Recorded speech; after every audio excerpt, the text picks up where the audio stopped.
Ginoo, ilang gramo po itong kwintas? Ginoo, gusto kong hulaan mo ang bigat ng kwintas na ito. Oh, ito ay 32, 35 gramo.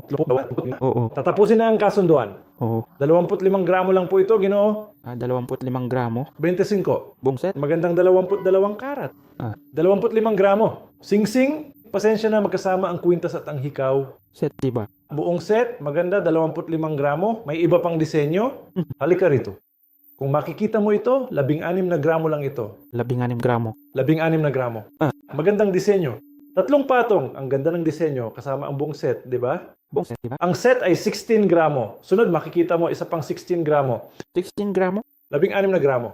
Ang ganda. Baluktot na modelo. Modelo na may hikaw. Ah. Mukhang maganda ito. At ang huli ay 11 gramo lamang. 11 gramo. 11 gramo? Ah. Ang isang buong set ay 11 gramo. Set. Mukhang napakabigat. Pero sobrang gaan ng lahat. Lahat ng koleksyon na makukuha sa Al Hasina, Mina Bazaar, Burdubay.